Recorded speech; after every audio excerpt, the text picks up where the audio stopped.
How are you this morning? Good morning. Just getting back from Raleigh and all the craziness over on that end of the state. Government is just getting crazier and crazier. Okay, I don't know if I can say this on the radio. My favorite quote after being in Raleigh for 4 years serving in the legislature, there's an endless supply of stupid in state government.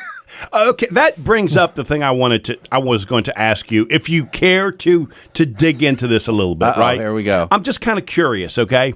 Well, this is just the beginning, because Harold was talking about some bills you're going to do, so I want to talk about those as well, right? But let's talk a little bit about the national stuff. Can you enlighten me on your perspective of this? Because as a guy like myself that does a lot of negotiating, I find this uncomfortable, right? That it's almost as if there's fighting amongst the family in a way that everybody knows that this some deal, right, should be completed, but yet it's not happening. Can you describe what that's like? Because for us on the outside, it's really frustrating watching this happen. Well, it's kind of weird. I'm going to bring her back to closer to home and a little more of a micro look than a macro look at a national level. But in Raleigh, people don't understand. In the Senate, there's 50 senators, and we deal with probably about 1,000 pieces of legislation a session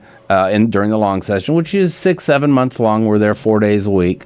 And of those pieces of legislation, 90% of it is almost unanimous support. People don't realize. And of those 49 other senators, we're all virtually good friends, regardless of party, ideology, any of that. The public doesn't see any of that. What's going on are the divisive issues, and they tend to be social by nature. The HB2s, abortion, gun rights, those types of things, and they get all the news and attention. They don't see all the, kind of the messy day-to-day work that annexations and permits and all those kinds of things that are boring to everybody. Oh, that's kind of that is interesting. So we're only seeing the tip of the iceberg, and that seems to be the where the heat is. Well, and the thing of it is, you go out to the local restaurants in the evening. Again, there's anywhere from 6 of us to a dozen of us having dinner together, cross party lines. Again, we're all really, really good friends, get along. Even with people that have moved on, like Josh Stein, who's Attorney General. I tease Josh all the time that he's a Dartmouth undergrad, Harvard Law School. He's now our Attorney General. He's uber to the left. And I tell Josh, if he comes to Charlotte and doesn't stay at my house, I'll be offended.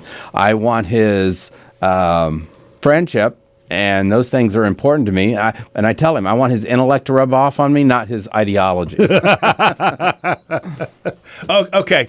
All right. So you and I are friends, but I guess it's time for us to fight a little bit. Okay, go for it. Okay, so Harold was telling me, I'm on the show in the morning with the big guy. They had fun picking on me. Somebody wrote a letter making fun of me. I thought it was pretty accurate, actually.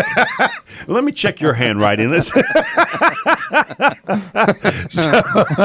Exactly. He told me you were going to introduce 2 bills, and I want to get it straight from the horse's mouth here. Now, the first one he told me is I'm not going to be allowed to use my cell phone. Now, that's the way he described it to me. Sure. We're going to fight here in a minute. Yeah, by definition, that's actually incorrect. Okay. What that wouldn't be the first time Harold described that wrong. But what you won't be able to do is hold a phone and use it. You'll have to go to Bluetooth or, use an earbud in your speakerphone. So it's based on legislation that was crafted around input from our state highway patrol and our district attorneys, because our current texting and driving laws. Now, I'm really going to screw this up on the radio. The current law is really not enforceable. So it makes it extremely difficult. This bill will take it to an ability that they've seen in other states that make it pretty easy to prosecute violators. And it's becoming more prevalent. So, distracted driving is the number one cause of accidents now on the highway. Okay.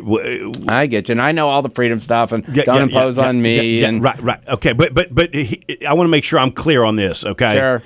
If I touch my phone, I have risk of the popo stopping me. I want to be clear on that. Actually, no, you don't, because what we want you to do is either leave it in beside you and voice activate it, but you can also put it in a cradle, so you will be able to use your GPS, your MP3 player, and things like that. And there's certain things where you'll need to touch screen, but it's like hitting your radio and changing the station, right? Same thing. Well, that's the point I was getting to. Sure. How in the world does the popo know whether I'm doing the GPS or I'm going to the? They just want to know you don't have it in your hand. And one of the things I've done, and I've been doing this for a year. No, I get this. Okay, so not in your hand. There's a difference there. There is. There's a big difference. I'm not saying you can't use it. You don't have to lock it in your trunk. And it's not perfect. It's not intended, but it's a big help. I'm not as mad at you now. Good. I'm glad. I need a little love. Okay, all right. I might not be upset with you. Okay, Good. so let's go to the second one. Sure. The second one is I'm not allowed to drive fast on the left lane. Am I understanding this correctly? Again, this came from the big guy, right? So actually, you're not allowed to drive over the speed limit in any lane. Well, so it's not it now. It's no, wait a minute. called, I got a senator here. This is a secret. Can I go like 5 miles an hour over? Like what's the number over? It depends. Actually, we'll give a little insight here. No. It depends if you've got a senator tag. I understand that. No. If you're really speeding, even with a legislative plate on, you're getting it. It sounds like there's some experience. Yeah, you're getting pulled over too. Not that I want to divulge anything, but okay, I'm going to tell you one story. Okay. Tom Tillis, who's our U.S. Senator. Tom's going to love me for telling this. Uh-oh. But that's okay. He was driving home in his old blue pickup truck, and he was Speaker of the House. And if you know, the governor has tag 1, the lieutenant governor has tag 3, the speaker has tag 2, speaker has tag 3, pro tem has tag 4. So I didn't know that, but okay. Yeah, so if you see him, he's driving home a little fast, not excessively, but a little fast. A new trooper pulls him over, walks up to his car, and he says, "Sir, you're speeding a little bit." He says, "I apologize, wasn't paying attention, if I was going a little too fast." And he says, "Can I see your driver's license and stuff?" And he actually had his legislative ID. Right. He says, and he's going by, and he goes, "But I do have one question real quickly for you. Who in the world do you know that you got Dale Earnhardt's number on your car?" And he goes, "Well, it's not really that." And he goes, "Oh, you're the speaker. That's the other guy." And he goes, "Yes, I am." He says, "Sir, please drive a little safer and slower on your way home." That's power. Yeah. That's power. That's a courtesy, little courtesy. Courtesy. But the left lane, back to what we were supposed to be talking about, it's referred to as left lane yield. And we're one of only 5 states that has no rules regarding the left lane. And the far left lane, closest to the median in a multi-highway, lane highway. So it does. If it's 3 lanes, it's a third lane. If it's 2 lanes, it's a second lane. Okay. Correct. So the issue being is if you're in the far left lane and you're blocking traffic, you are required to get over. And if you're going 80 and a 60 and you're still blocking traffic, you can still be ticketed. Actually, you'll get 2.